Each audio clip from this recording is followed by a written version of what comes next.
Is there another plane in the future for Mike Patey? Because 20 isn't enough. Let's find out in the hangar.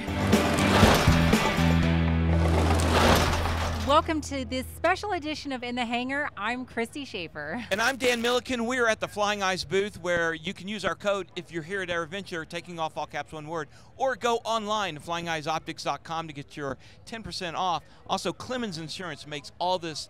You know, Mike Patey was looking at all our step up here. It's because of our sponsors that we're able to bring you the production value. So, Mike and Chandra, it's always great to catch up with you guys at AirVenture. Always so nice to see you. We're so excited to be here.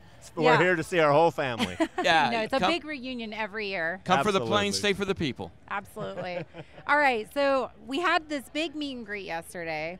You mentioned something, a teaser, if you will, that there was another project in the works, and I was shocked, I tell you. Well, we've got 2 Cubs we're finishing. We've begun Draco X. The engine's arrived. It's a zero-time, brand new Pratt & Whitney, big horsepower. It's really exciting. We'll talk more about that another time. My propeller has shown up for Draco X, and parts are stacking, and we've started, so I'm really excited, and we do have the next project in line. After Draco X. After Draco X, yes. So I'm really excited about it. We officially bought a Albatross. Oh, my God. Oh, wow. Yeah, so we're really excited. It's happened. You're going amphib, Are you putting a PT6 on it? Well, not right off the bat. I started looking at some of the engineering. I think the way to do it, because the weight is so big, I'd need to stretch the nose. Just putting the PT6 and hanging it farther forward won't do enough for how much weight we pull off with those radials. So I'm still high-level concept, the PT6 on it. But right off the bat, I want to get it out, get it flying, and convert it into like a van life ultimate Caribbean cruiser. Go see the Caribbean islands and air conditioning and bedroom and kitchen and everything else. Where do you come up with these ideas? Like, legitimately. Well, Does he dream them? You know what? We both were kind of dreaming about an Albatross for years, and we've always just loved it, and just talked about it, but we never really thought that it would be something that we would do, you know? I mean, radial engines isn't a place where we live, and so this is going to be fun. It's a yacht that flies.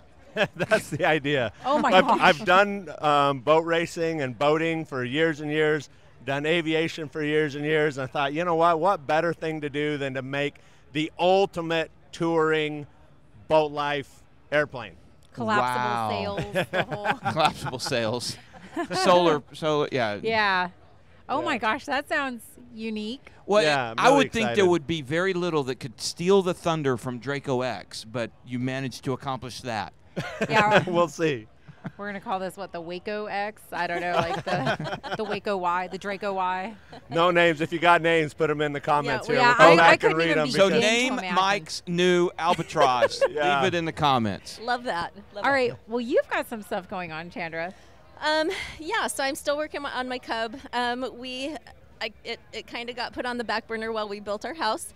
And now that because you're building a house. We did build a yes. house. Okay. So that kind of got put in the back burner. What do you not build, by the way? He used to be a general contractor. That's where he started. Well, there you go. Started everything.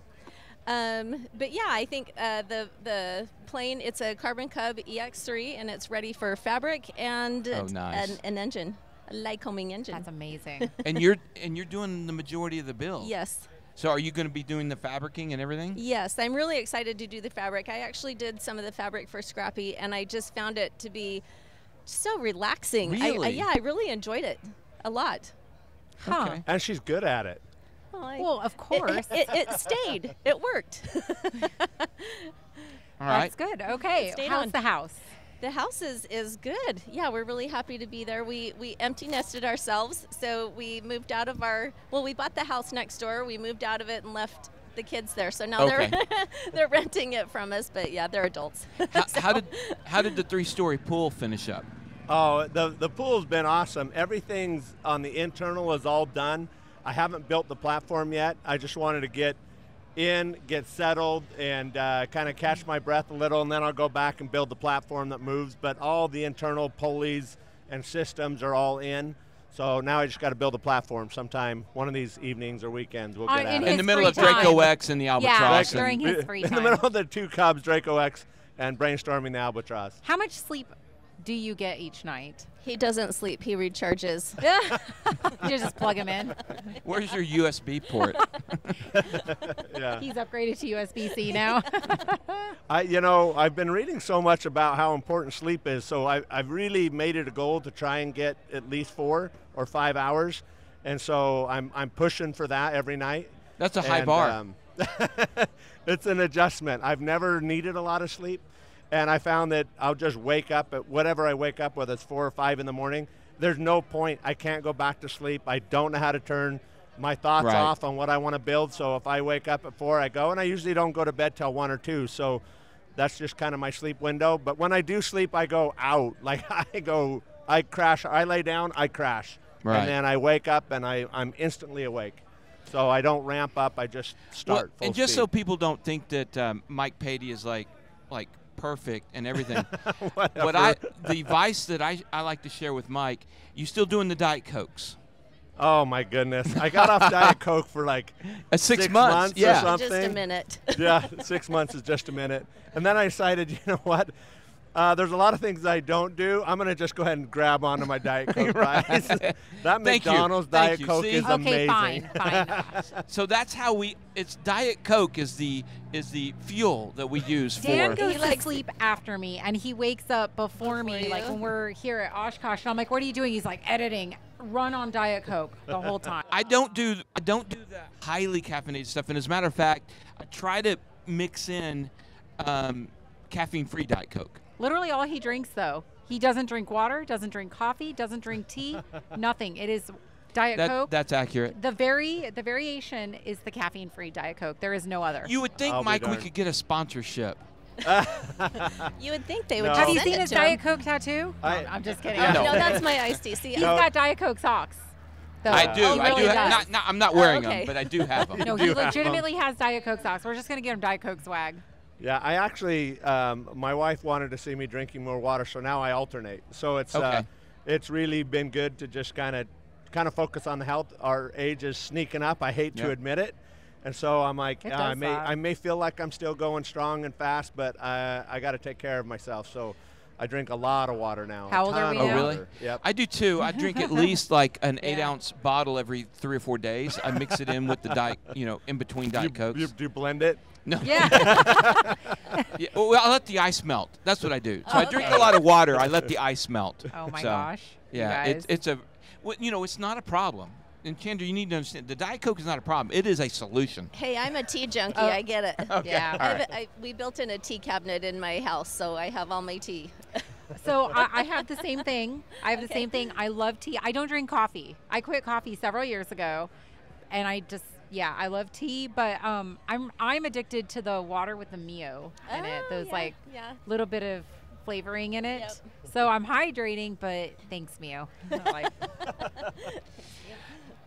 We have officially become a soda infomercial, apparently. I know. Yeah, I know.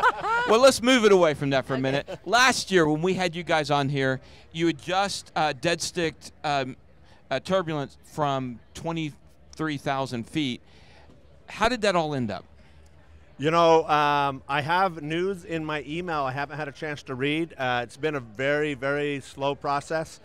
I didn't know that at the time that if the engine quits, you dead stick and land, it's not even an incident because we got down safe and rolled off the runway. Okay. However, because the engine had a hole blow through the side and go through part of the airframe, it became an incident and the plane was grounded. It's still stuck where I landed it. Oh, So no, 1 while year we're later. waiting for the process, we just get to pay that monthly rental hangar fee, and we don't get to do anything with it. However, I have good news, and that is I did get word that they have information what happened. It's in my email. I need to go read it. I'm so like, we need to open it up. Where's your phone?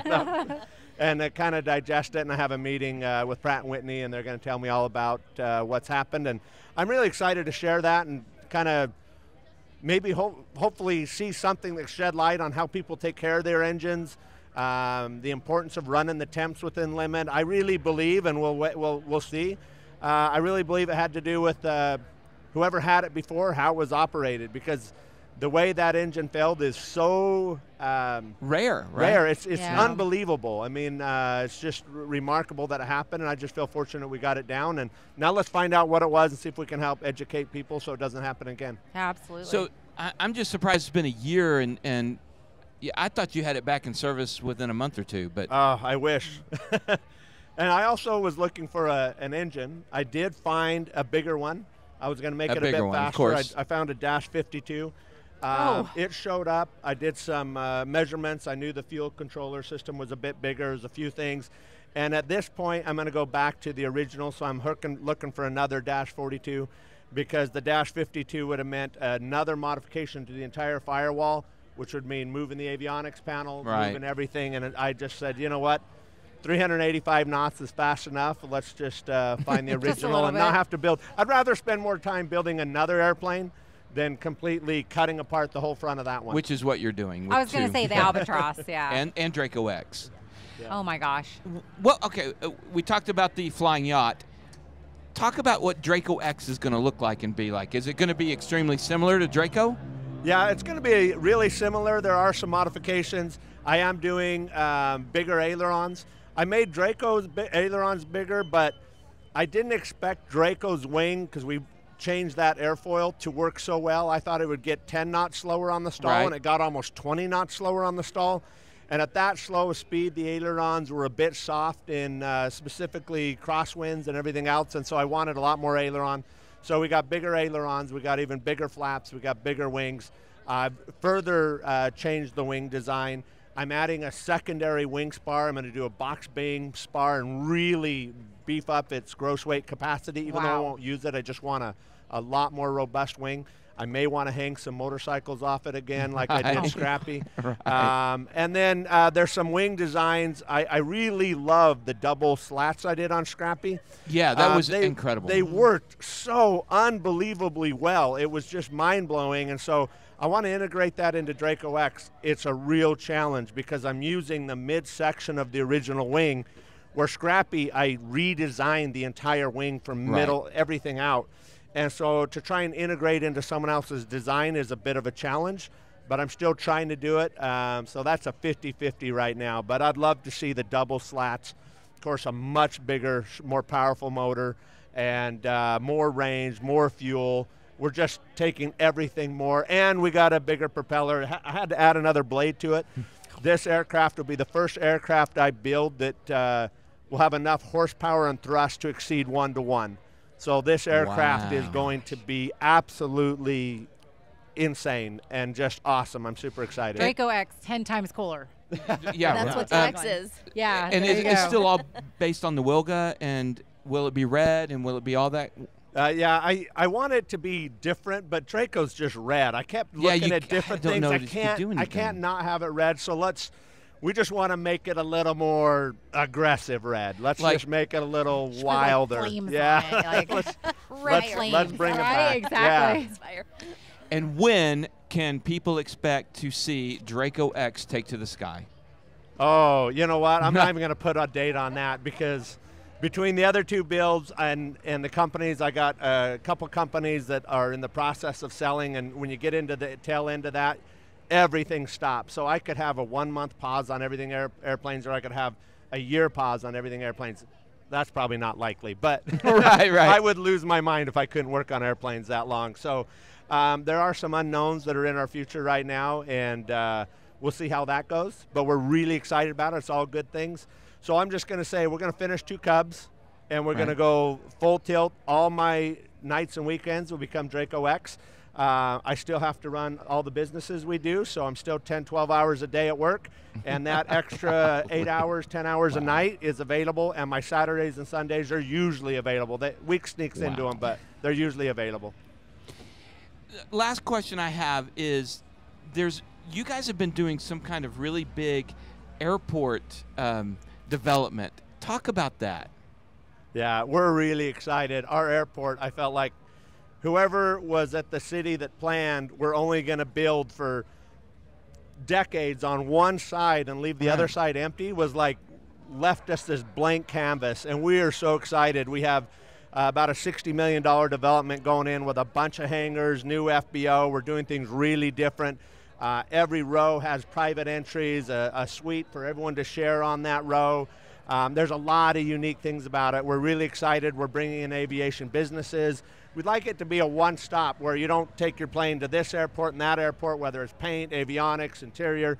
We'd like to be able to just land in an airport and say, everything get done here.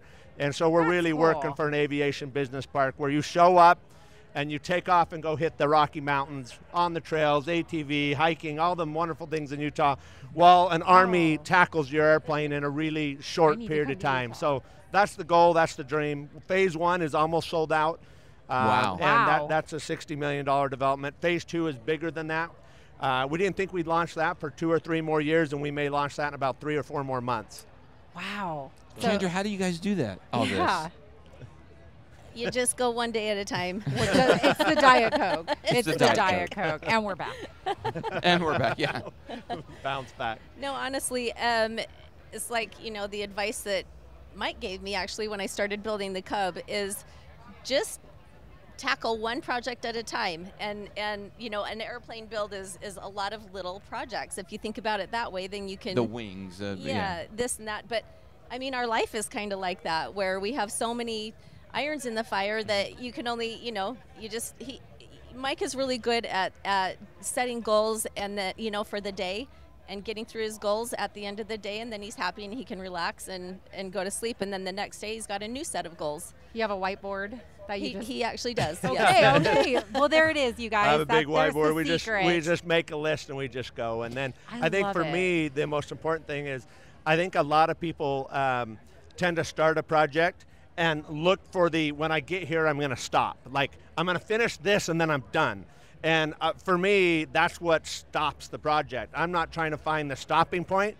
I'm trying to find how far I can go. And so for me, it's I'm going to go till this is done so that I can go till this is done. And I try and find a way to always move. And there's oftentimes a part of the build where you hit this wall because the part didn't show up, or you needed this or you needed that. And so a lot of people go, that's where I need to stop. And that's where I go, no, I can still maybe order these parts. I can rearrange the tools. I can do this. What can I do instead of this? Yeah, I got stopped because of this. How do I not stop? And if you just never stop, you just go 2 times, 3 times faster if you just find a way to never stop. Okay. Yeah.